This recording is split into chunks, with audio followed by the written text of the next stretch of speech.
Hey everybody, welcome to Obscurities in Miniatures, and look how slow I am getting around to things, but eventually I will get all the models in my backlog taken care of, and this is one that I've been wanting to enjoy for some time. This is Barnabas, Lord of Blood. Anyway, it is Bloody Barnabas, not Bloody Bradigan, and he is back as an epic-sized warlock unit. So that's one thing that I know both Hordes and War Machine, as certain warlocks and warcasters have evolved, they've ended up in all sorts of new funky incarnations, be it as monstrous cavalry, as epic-sized units, and as an entire group. So we get in this set Barnabas on a pile of bones, and then he's got his bone shakers. Let's take a look. You can hear all that stuff jiggling and hanging around in there. Now, sadly, one thing that I miss is the cards. I know the app is out there, but I just liked the physical presence of having the cards included. Maybe that's just me. Here you can see the pile of bones. Seems to be mostly human. I'm not sure what kind of skull that's supposed to be. Troll blood, maybe? We've got some indentations for where he's supposed to stand. Now, the main body here is resin. You can see his rib cage exposed as whatever kind of crazy voodoo power he's got coursing through him is really ramping up. His beating heart there in the middle with stakes driven through it, because why not? Various tokens and charms adorning his cloak there. Basically on every single edge. Trying to paint that pattern is going to be a fun chore. Removing that big chunk of resin is going to be a fun chore as well. This looks like his totem rack that's going to go on his back. Like so. I really like Privateer's resin. I know it's probably more cost effective for them to do this kind of stuff in metal completely. I mean, obviously there's metal bits here, but I really like the resin. Skulls hanging from his staff. Candles up on top. I'm not a big fan of hybrid kits like this, but it is what it is. Hopefully when everything is glued into place, it won't really make a difference. Okay, his axe. I believe his axe had a special name. I can't recall it. And I don't have the app installed at the moment, so I couldn't tell you that either. Head is two pieces. What's this? Eyes? No. Barnabas doesn't have any visible, not visual. Shouldn't have any visual eyes. I always liked how he was just kind of cloaked and you couldn't really see anything. Okay, good.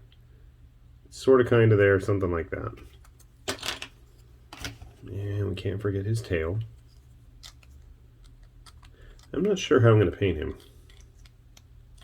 I'm not sure how his tail is supposed to go in either. That doesn't look right.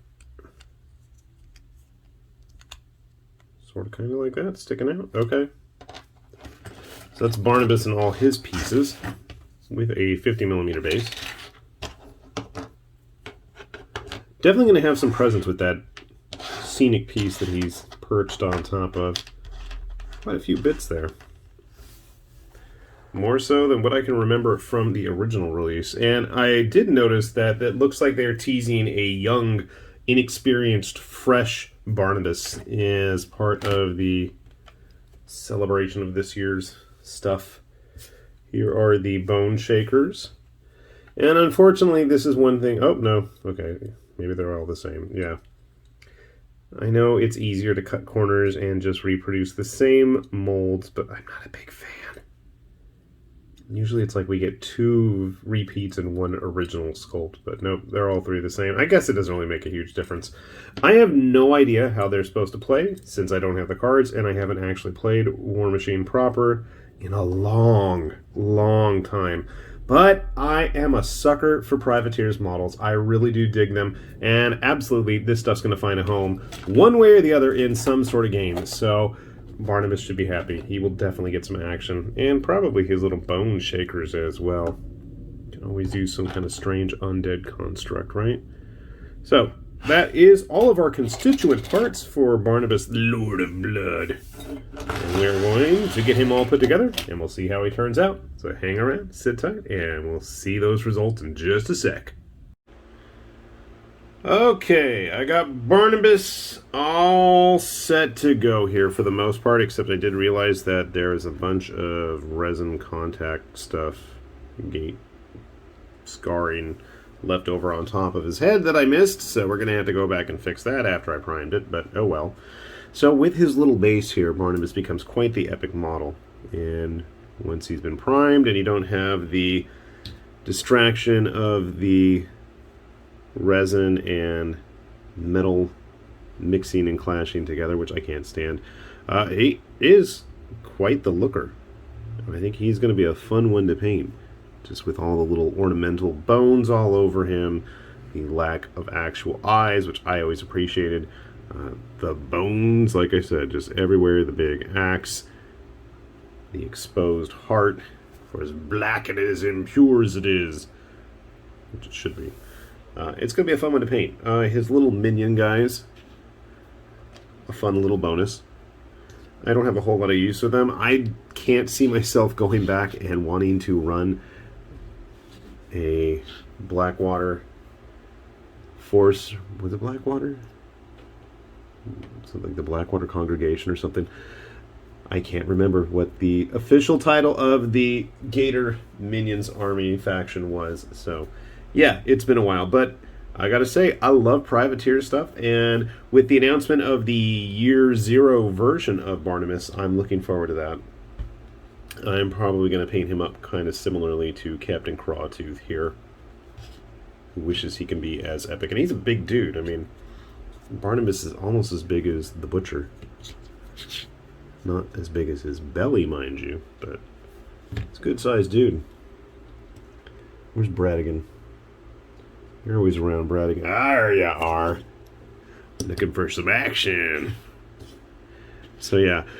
Barnabas definitely is going to be a fun one with his whole undead state. I think you could probably find a lot of uses for him. I think he'd be fun for something like Reign in Hell or the various other skirmish games out there, because who doesn't want to have a voodoo-style practitioner, undead, walking dead, giant alligator man with an axe as big as a human? I don't know. If you're not into that, then we've got issues, and we're going to have words at that point.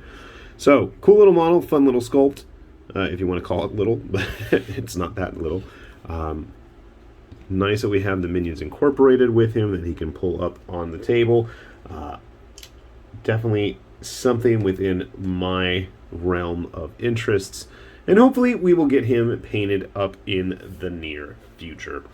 Definitely going to be keeping an eye out for those Year Zero models from Privateer of the classic Warcasters and Warlocks that are getting redone. Sadly, it doesn't look like my boy Tyrant Xerxes is going to get a new model. I'm tired of him squatting, wielding those big battle hammer baseball bats for so long, and he still hasn't been able to have a fully upright model yet, except for, I guess, the one on the giant, mobile wheelchair thing, but that's a whole different story. So anyway, if you're curious, we'll put a link down below to Privateer's site. You can take a look at their stuff right there, and hopefully something there in the future will be tickling your fancy as well.